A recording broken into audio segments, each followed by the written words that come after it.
So after that shocking defeat to Man City in the Carabao Cup final, where we're just putting all the blame on the referee. Of course we are, VAR, who are you, sort of thing. But after that, and of course after the nervy 1-0 wins we had in the Europa League, and of course the dodgy 1-0 defeat to Reading that we're not talking about, that you didn't see and I'm pretending isn't happened. We're back on a winning streak, so let's take a quick look. Obviously, you left me after we'd won 1-0 at home to Salzburg. Since then, we've played a few Premier League games. Drew 2-2 there with Newcastle amongst another 3 victories. We were 2-0 up away to Newcastle, but somehow just let it all completely slip, and they drew 2-2 at the end. And we just want to touch upon the Premier League a little bit, because I feel like with all the cups we've played in and me promoting youth and all of that, we've sort of neglected the Premier League a little bit. So let's take a quick look. There's 5 games left in the season. We are 9 points clear. So mathematically, if Man City lose 2 games and we win the next 2, we will win. But that's probably not going to happen. But hopefully in the next... let's take another look at the fixtures. Hopefully, let's just be honest. Hopefully, we've won the league by the time we play Man City, because we don't want to be playing Man City on the last game of the season for the title. Just, although it might seem like a great end to the season, I don't think my nerves are ready for that. So if we can go to Arsenal and win the league, Arsenal come to us and win the league by beating Arsenal, or it would be nice if City lost the next 2 and we won the next 2, but they probably won't. So yeah, if we can win the league before we play Man City, that'll be great. Hopefully before that. But apart from that, obviously we're going to get into the second leg of the West Ham game in a second. We won 3-0 from the first leg, so it should be a bit of a walkover. We're going to probably experiment a little bit, put some youth out, but not completely, batter ourselves basically and put out the youth team. Just put some youth players in there, maybe some fringe players, rotational players, etc. So we'll get into that game in a second. But one more thing I need to show you is the youth intake. So we've had our youth intake. We've had a couple of good players come through. So let's take a quick look. First one, the biggest probably standout, is Jason Stone, who is a 5-star potential ability player. Already got pretty good finishing and dribbling, and he's a striker. However, apparently he can play on the left, but we could do with a striker that can finish. So if we can sort of mould him into a striker that is going to bang us in, 30 goals a season, we're not doing too bad, are we? So of course we've got him to potentially look forward to in the future. We've also got this guy that I still haven't worked out to say his name, so we're just going to call him Aston Tornayan, which is completely wrong, and we'll work out how to say his name as he gets a bit more, involved in the save. He is a centre attacking midfielder. However, we don't play with an attacking midfielder, so we may look to, change his position, find him a position that sort of suits his attributes quite well. And we've also got probably the best 3 out of the bunch is Remy Parsley, who's a central midfielder, box to box apparently, so Anna Mazzala really, so that fits our current system very well. He looks more of a defensive type of player really if you look at his tackling, but yeah, he needs to work on a lot. But again, he's 4.5-star potential ability, so with those 3 players it's looking good. Probably the one area that I would worry about at the moment is we've obviously got these 2 that are again midfielders, is we don't seem to have any defenders and no goalkeeper come through this year. So not the end of the world. We've probably got quite a few years left before we're desperate for a keeper. So hopefully in the next year or so we do get a more variety of positions come through rather than just striker, attacking midfielder and midfielder. But that is that's the youth intake. It's pretty good. I'm excited about Jason Stone. He looks a good player, really good player. So fingers crossed for that. But obviously, let's get you into the West Ham game now. Let's play that second leg and then come back for the Premier League. So this is the team that we've decided to put out against West Ham in the second leg of the Europa League quarter-final. We beat them 3-0, didn't we, first leg? So I felt like I had the opportunity to put out more of the youth slash rotational slash fringe players. And that's what we've done. Of course, we've got strength on the bench if and when they need to come on, which hopefully I won't need to. But yeah, what we've got is Alisson in goal, back four of Bradley, Kwanzaa, Konate and Tsimikas, midfield three of Bajcetic, McAllister and Elliott, and then a front three of Diaz on the left, Ben Doak on the right, and of course, as always, Nunez through the middle. So I've had a quick look at the West Ham team, and it looks like they've gone probably as full strength as possible. And quite rightly so, I suppose. They're 3-0 down, they're desperate for goals. They need to score.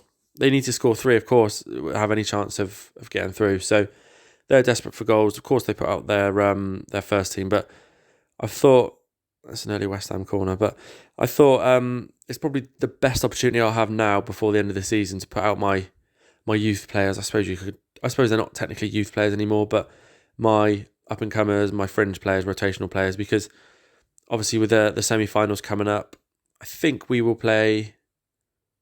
I think potentially Celtic. Maybe we'll have a look at that in a minute. But yeah, we've obviously got that, and then it could be the final. We've obviously got big games against Arsenal and Man City coming up as well in the league.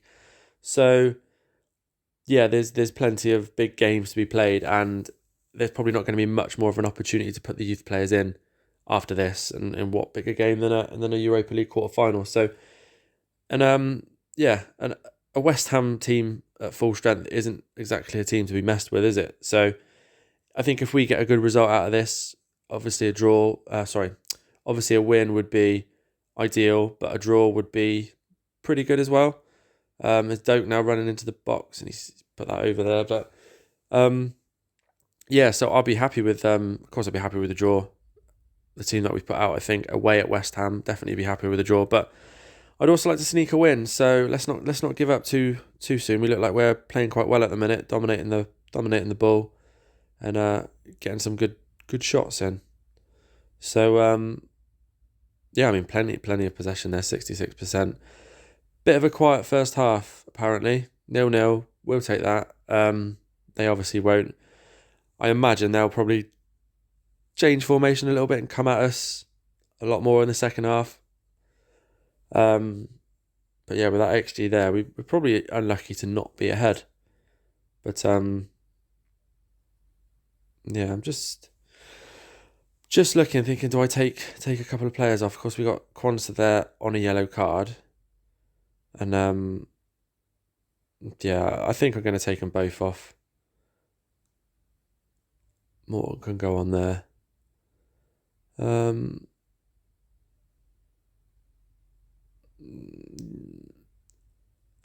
was just thinking I was going to put Salah on there, but I think I'll leave him off. We've got big games coming up. I don't really want to risk injuring him. But apart from that, I mean, give the guys a little bit of encouragement. It would be nice to score, although they're not happy because they're already 3-0 up. But why not? You want to win every game, surely. So looks like Ben Doak's a bit knackered. It looks like maybe West Ham are sort of slightly starting to turn the table, but they've had a couple more shots, but we're still dominating possession. We just need to keep the ball. Would be nice to nick a goal. Of course it would be. Potentially here. Let's take a good look. Although I am a bit like, I'm not sure now. It's never good when the opposition start.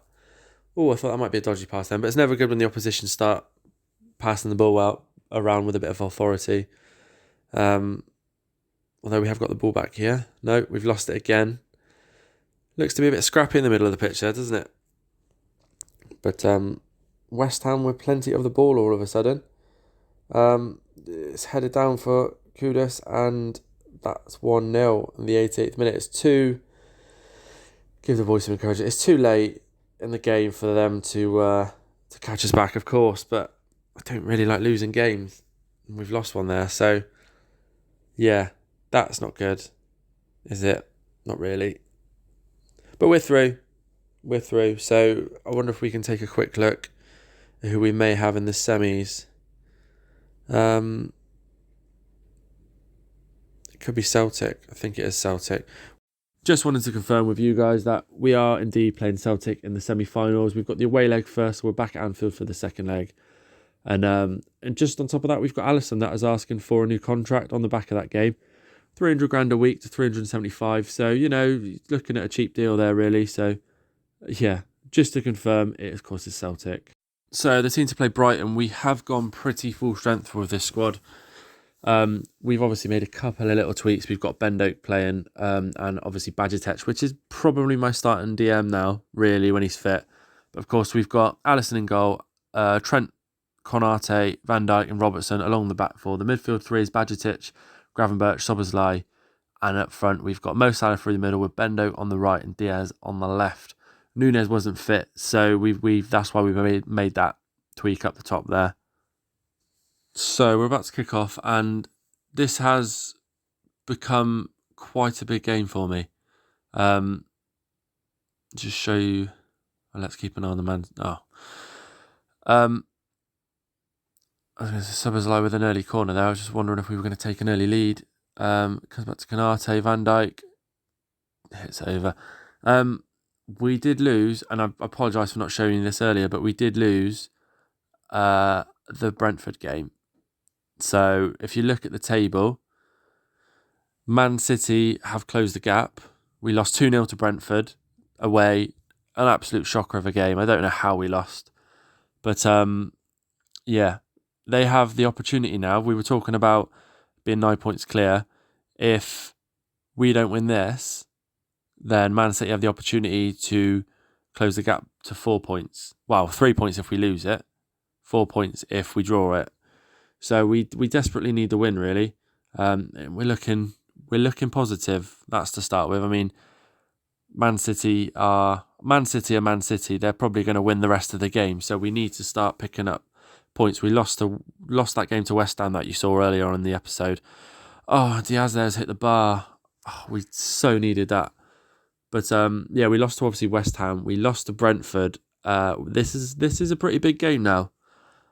I wasn't really talking about it as a big game when this episode started, but all of a sudden we're pretty desperate for the win. So yeah, I don't want to see a Brighton goal, put it that way.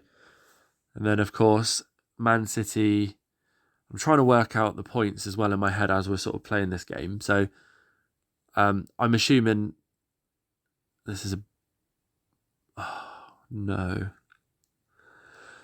Oh, that's not a good start, is it? Just before half-time, Matoma scores and we're 1-0 down. Oh, I'm losing it. I'm losing the league. I'm losing the title.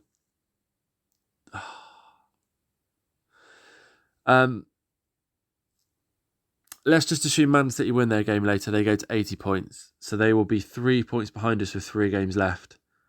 Oh, God. Nervy moments. Because, of course, being 3 points behind Man City, I don't want to look at the goal difference. But, yeah, being 3 points behind in front of Man City and going to them on the last game of the season to play them, it's not ideal, is it? I think Bendoke's not had the best of games. We'll take him off. We're putting Salah back to where he plays best and bringing Diego Jota on. Of course, like I said, Núñez isn't fully fit. We need a goal. And hopefully, I mean, apologies for the performance a little bit in this game. It's not the best. I don't know why it's all of a sudden happened, but I will take a look at this after. Jota, I thought we were going to see flash up there. Jota scored, but we're hanging on. Well, Brighton are hanging on. That's what we mean. It's just the moment, just a matter of time. Sorry, before we score. But here come Brighton. I'm trying to talk, but I'm also sort of worrying that I'm blowing the league here. I just lost to Brentford 2-0. We're losing to Brighton 2-0. And of course, we've got a big game against Arsenal coming up. So, yeah, not good. It doesn't look like we are on the attack either. Brighton down the left-hand side. And Pascal Gross scores. It's 2-0. Oh, no. We're losing the league. We need to go attacking.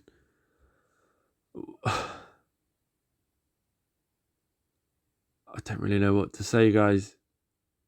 I don't know how we're blowing it from this position. Of course, we are still winning the league, but we would have lost 2 games in a row. And there's Luis Diaz. And that's one back. Instant reply. One back. We need another one. Get the ball. Get back to the halfway line. Let's get another goal. Yeah, we'll keep the changes. We'll keep it on attacking. Give the boys some encouragement. Nice to see Bajcetic there get an assist, but I don't care who gets it at the moment. We just need to score. Worst case, we need a draw. We can't afford to be 3 points ahead of Man City come the last game of the season. 4 points ahead, it's fine. We win the league, providing we win the other 2 games. But yeah, I don't really know what to do in terms of any other changes. I think we just leave it as it is. I will take a quick look at the graphics after this game, guys, because it's definitely something not quite right with it. All of a sudden, it's been absolutely fine for the entirety of this save so far. So I'll have a quick look. We'll go very attacking, of course we will. We need to score. That's why. Sobersley now with a free kick into Van Dijk. No, Diaz now with the ball. Back to Jones. Straight at the keeper. Oh, we need to score. I think this is going to carry on this highlight. So have we got another shot in us, or is this a Brighton attack? We need to just, that's it, get the ball back down on the floor. Salah this time. Salah runs at the defence. Oh, and he saves again. I don't like this. I don't like this at all. Are we going for another attack? We're just piling forward now. Sobersley with the ball. Over the top to Diaz. And that's 2-2. We're back in the game. We've got 5 minutes left. Can we get a winner? We need the winner. Oh, how is this happening? How is this happening? What a half of football this is. Encourage the boys, of course. We'd love to get that winner now. Keep that 6-point gap between us. It doesn't look like we're getting it, does it? I thought we might have one more chance, but we don't. And that's not a great game of football from us. Of course, the comeback, we're pleased with that, but we shouldn't have been 2-0 down in the first place. We just made it so much harder for ourselves. So, of course, before we end this episode, let's just have a quick look about Man City. Let's just see if they did lose. I said I expected them to win, so, you can see already they've won. There you go, Jack Grealish 1-0. So we're 4 points clear at the top of the league with 3 games to go. Of course, we've still got to play Arsenal and Man City. So next episode, we've got probably a really big game against Arsenal, unless Man City fluff it up. So join me in the next episode. We'll hopefully still be top, and hopefully we'll have a semi-final to show you as well. Thanks for watching, guys. I'll see you in the next video.